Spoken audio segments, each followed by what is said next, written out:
वह गर्मी की एक तपती दोपहर थी। हैरी प्रिवेट ड्राइव स्थित अपने छोटे नीरस कमरे में अकेला बैठा था। नीचे से आवाजें गूंज रही थी। अंकल वर्नोन ने हैरी को चेतावनी दी कि जब रात के खाने के लिए महत्वपूर्ण मेहमान आए तो वह चुप रहे।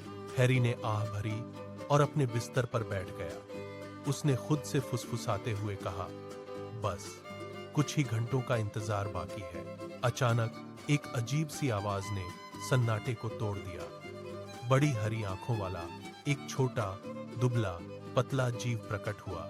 हैरी झटके से पीछे हट गया। उस जीव ने झुककर अभिवादन किया और फुसफुसाया, मैं डॉबी हूं, हैरी पॉटर सर। डॉबी गंभीर दिख रहा था। तुम्हें हॉगवर्ट्स वापस नहीं जाना चाहिए, हैरी पॉटर। वहां बहुत बड़ा खतरा है। हैरी मजबूती से खड़ा हो गया। मुझे वापस जाना होगा।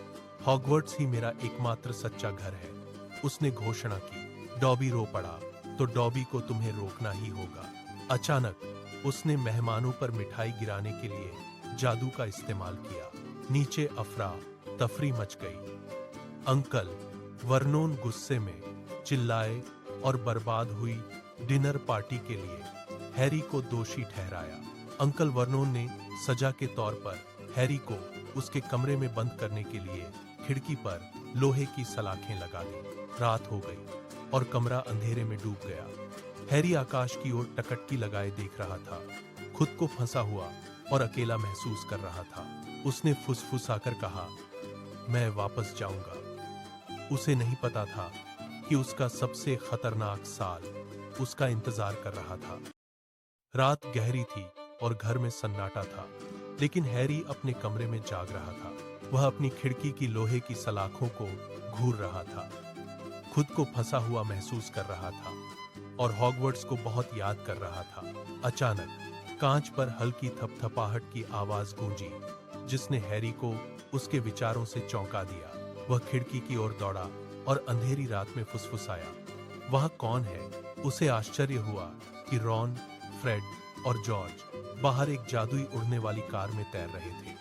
रॉन मुस्कुराया और बोला, हम तुम्हें बचाने आए हैं, क्योंकि तुमने हमारे पत्रों का जवाब कभी नहीं दिया। फ्रेड और जॉर्ज ने खिड़की की सलाखों को खींचकर बाहर निकालने के लिए उनसे एक रस्सी बांध दी। एक जोरदार धमाके के साथ सलाखें टूट गईं, जिससे आजादी का रास्ता पूरी तरह खुल गया। हैरी ने जल्दी से अपना ट्रंक और हेडविग पकड़ा और बाहर इंतजार कर रही उड़ने वाली कार में चढ़ गया। जैसे ही कार आसमान में उड़ी, हैरी ने अपने चेहरे पर ठंडी हवा महसूस की। वह मुस्कुराया, यह महसूस करते हुए कि वह आखिरकार आजाद था और अपने सच्चे वफादार दोस्तों से घिरा हुआ था।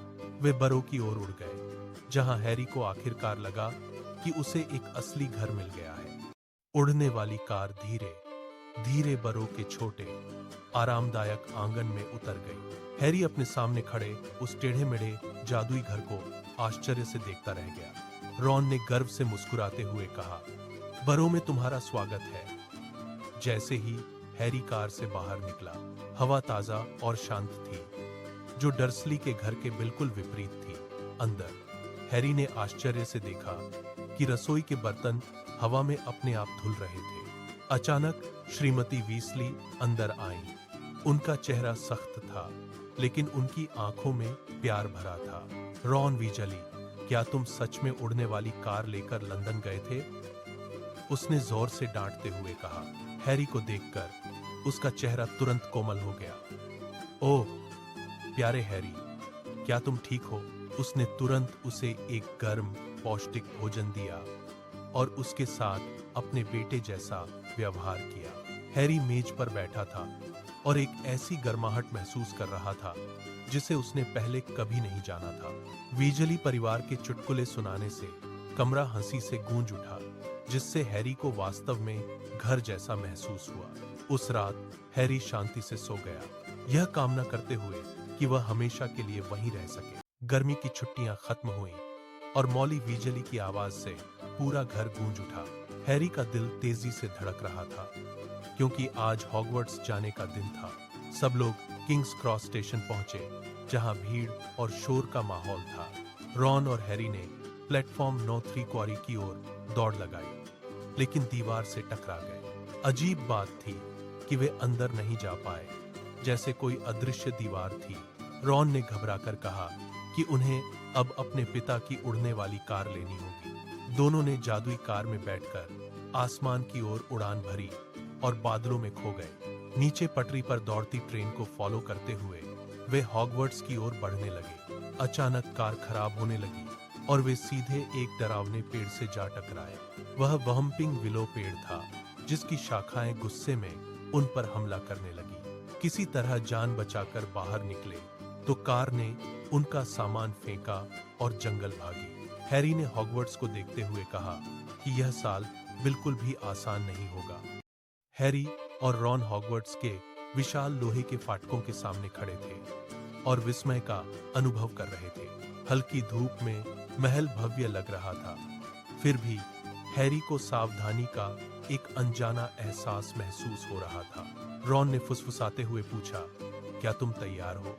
हैरी ने जवाब दिया, मैं हूं, लेकिन इस साल कुछ अजीब लग रहा है। छात्र प्रवेश द्वार पर एकत्र हुए थे, कुछ मुस्कुरा रहे थे, जबकि अन्य हैरी के गुजरते समय उसे संदिग्ध नजरों से देख रहे थे। हरमियोनी ने खुशी से हाथ हिलाया। हैरी, उसने वापस मुस्कुराते हुए जवाब दिया। उसकी उपस्थिति में उसे थोड़ी राहत महसूस हुई। ग्रेट हॉल के अंदर एक चमकदार मुस्कान और चमकीले वस्त्रों वाला एक व्यक्ति मंच पर खड़ा था। उसने बड़े गर्व के साथ घोषणा की, मैं गिल्डेरॉय लॉकहार्ट हूँ, तुम्हारा नया defence against the dark arts शिक्षक।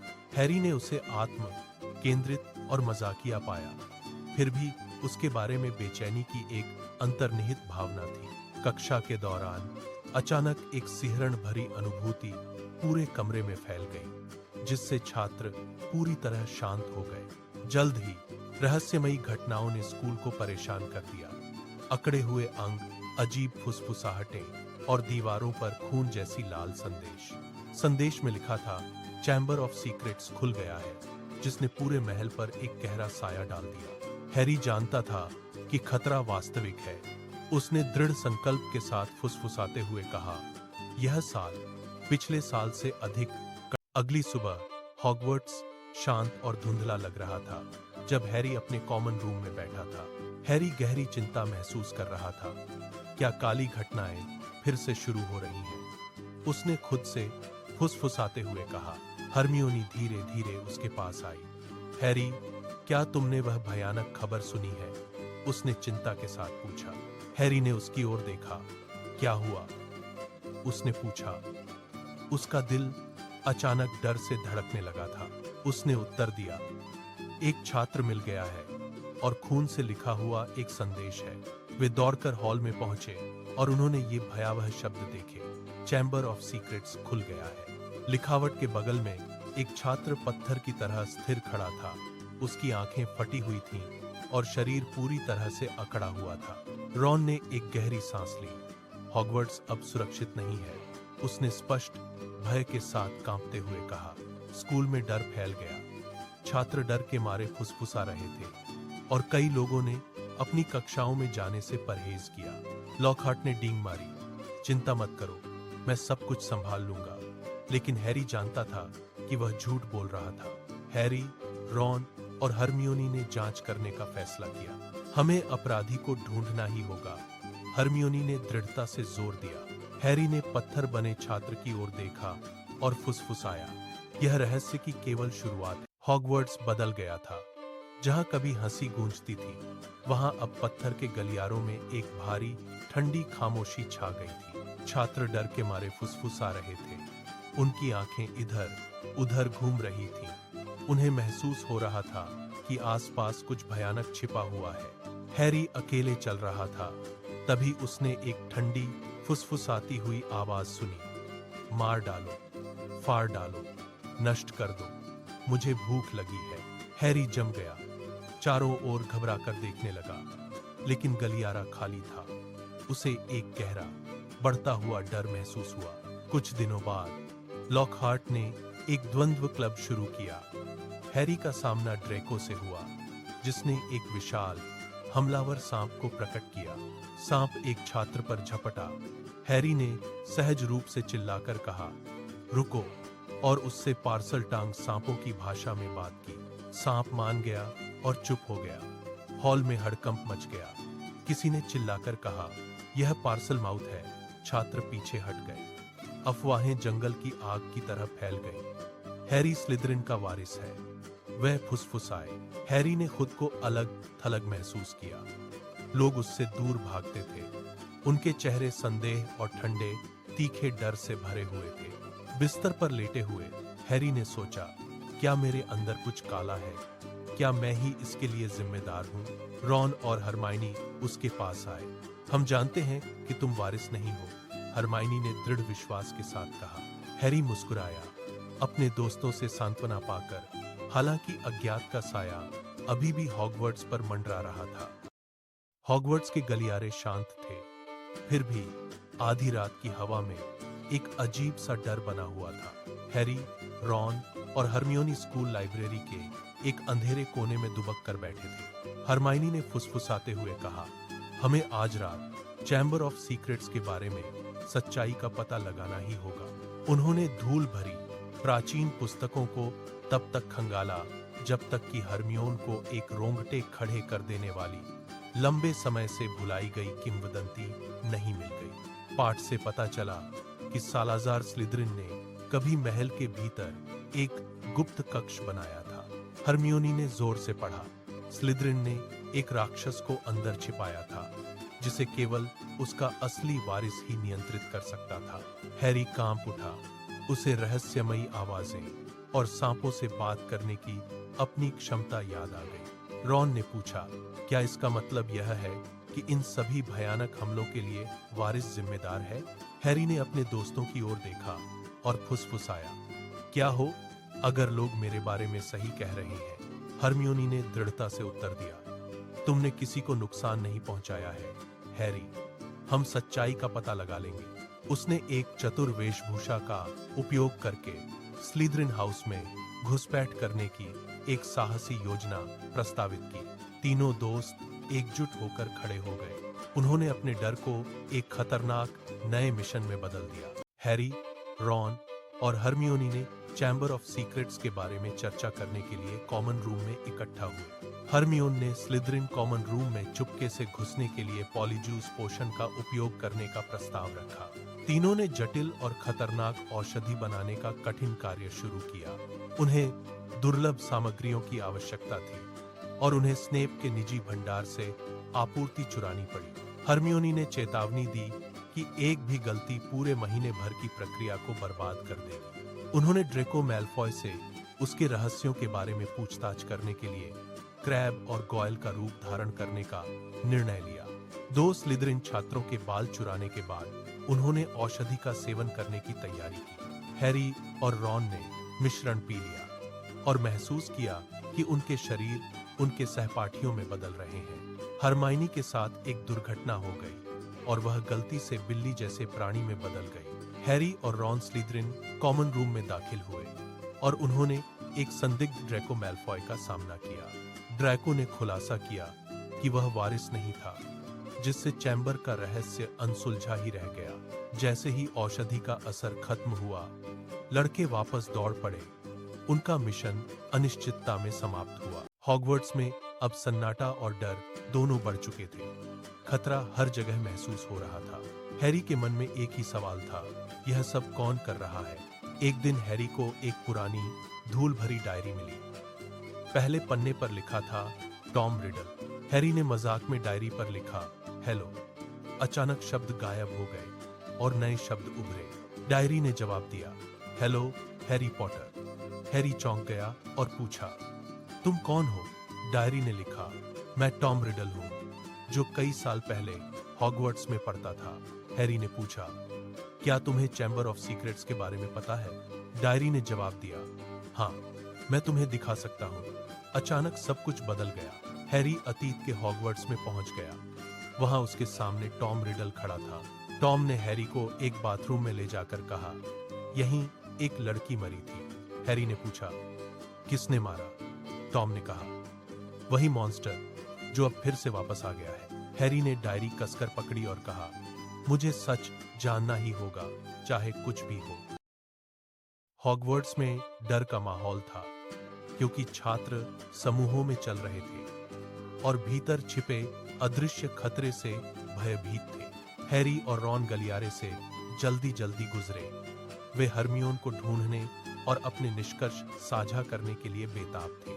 वे एक कोने से मुड़े और ठिठक गए, एक ऐसे दृश्य का सामना करते हुए जिसने उनके दिलों को चकनाचूर कर दिया। हरमाइनी दीवार के पास खड़ी थी, उसकी आंखें फटी की फटी रह गईं, लेकिन वह पत्थर की तरह जम गई थी। हैरी की आवाज कांप रही थी जब उसने फुसफुसाते हुए उसका नाम लिया, लेकिन उसकी तरफ से कोई जवाब नहीं आया।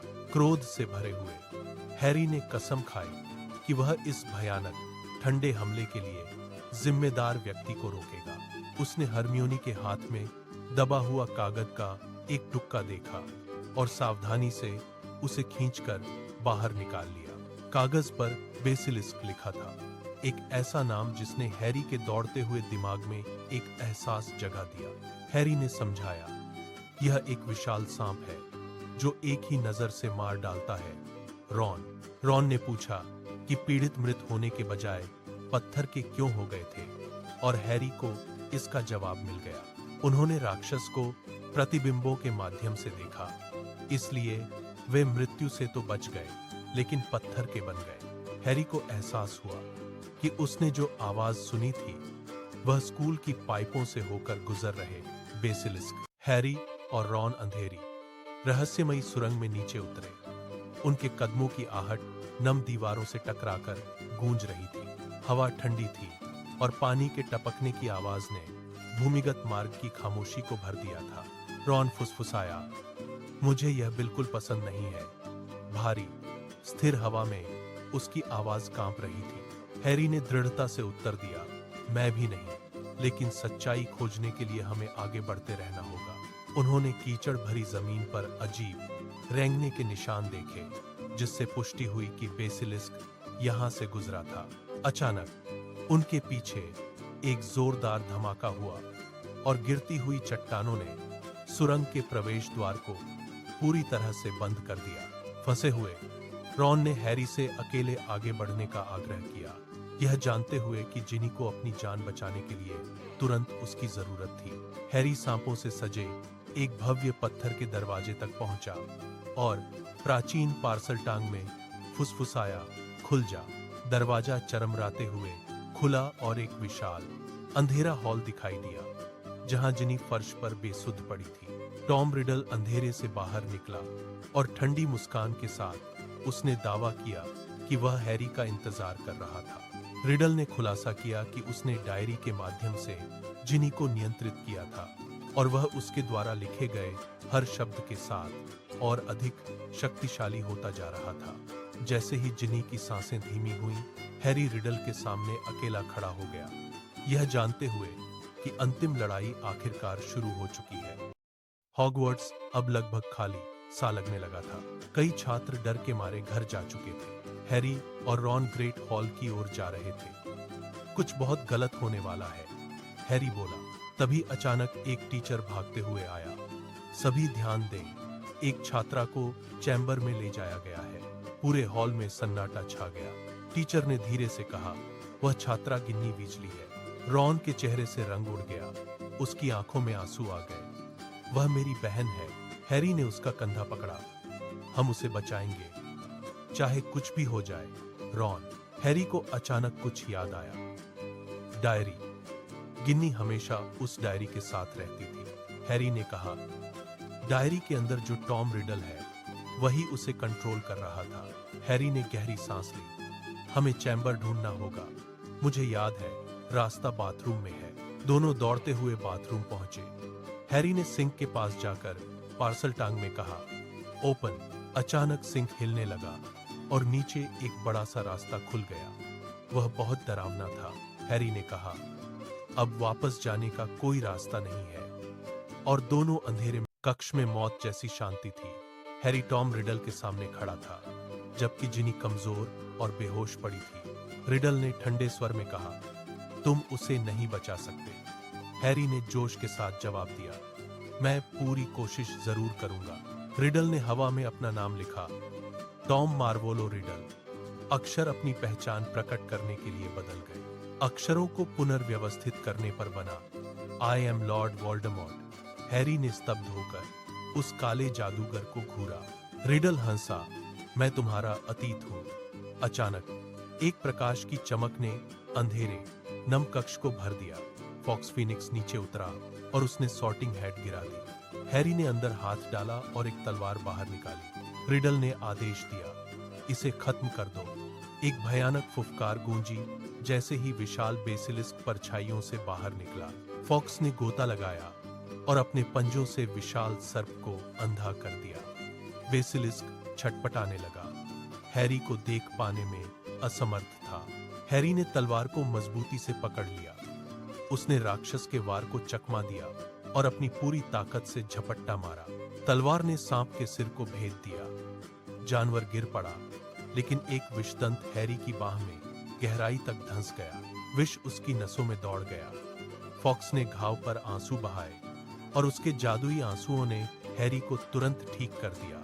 हैरी खड़ा हो गया, लेकिन रिडल ने उपहास करते हुए कहा, खेल अभी खत्म नहीं हुआ है। अंतिम चैम्बर के अंदर अब सब कुछ बदल चुका था। बेसिलिस्क मर चुका था, पर खतरा बाकी था। हैरी जमीन पर बैठा था, थका हुआ और घायल। उसके सामने खड़ा था टॉम रिडल। गिन्नी बहुत कमजोर लग रही थी, उसकी सांसें धीमी थीं। रिडल ने कहा, वह मर रही है। हैरी का दिल जोर से धड़कने लगा। उसने कहा, नहीं, मैं उसे जरूर बचाऊंगा। रिडल का चेहरा साफ हो रहा था। वह बोला, जितनी गिन्नी कमजोर होगी, मैं उतना मजबूत बनूंगा। हैरी ने तेजी से सोचा, यह सब डायरी की वजह से है। डायरी खत्म तो रिडल खत्म। हैरी ने अपने हाथ में देखा, बेसिलिस्क का टूटा हुआ दांत अभी भी उसके पास था। रिडल हंसा, तुम हार चुके हो हैरी पॉटर, अब कोई तुम्हें नहीं बचा सकता।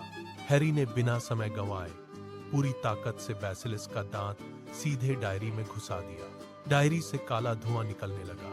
रिडल चिल्लाया, नहीं, और धीरे धीरे गायब हो गया। डायरी नष्ट होते ही गिन्नी ने आंखें खोली। उसने कमजोर आवाज में पूछा, हैरी?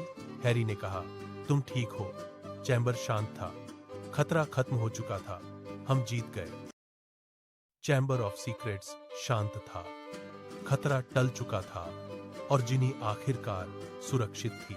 हैरी को बाहर निकलने का एक रास्ता चाहिए था। अचानक फीनिक्स फॉक्स प्रकट हुआ, जो सुनहरी रोशनी के साथ चमक रहा था। हैरी ने जिनी को उठने में मदद की। फॉक्स ने अपने पंख फैलाए और उन्हें ऊपर निकास की ओर ले गया। वे बाथरूम में बाहर निकले। रॉन आगे की ओर भागा और उसने अपनी बहन को बहुत राहत के साथ गले लगा लिया। बाद में वे डंबलडोर के कार्यालय में खड़े थे। हैरी ने अपने वफादार दोस्तों द्वारा दिखाई गई बहादुरी का वर्णन किया। डंबलडोर ने ध्यानपूर्वक सुना और पुष्टि की कि टॉम रिडल का खतरा आखिरकार हमेशा के लिए खत्म हो गया है। लूसियस मैल्फॉय डॉबी के साथ पहुंचा। हैरी को एहसास हुआ कि डॉबी मैल्फॉय परिवार की गुलामी में फंसा हुआ था।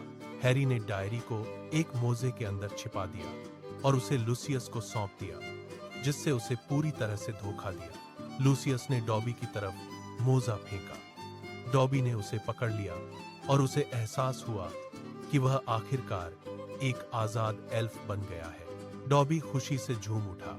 जल्द ही पत्थर बने छात्र ठीक हो गए और हॉगवर्ट्स का जीवन सामान्य हो गया। ग्रेट हॉल में हैरी, रॉन और हरमियोनी ने जश्न मनाया। उन्होंने वास्तव में स्कूल को बचा लिया था। हैरी मुस्कुराया, यह महसूस करते हुए कि हॉगवर्ट्स ही उसका असली घर था। दोस्ती ही उनकी सबसे बड़ी ताकत थी।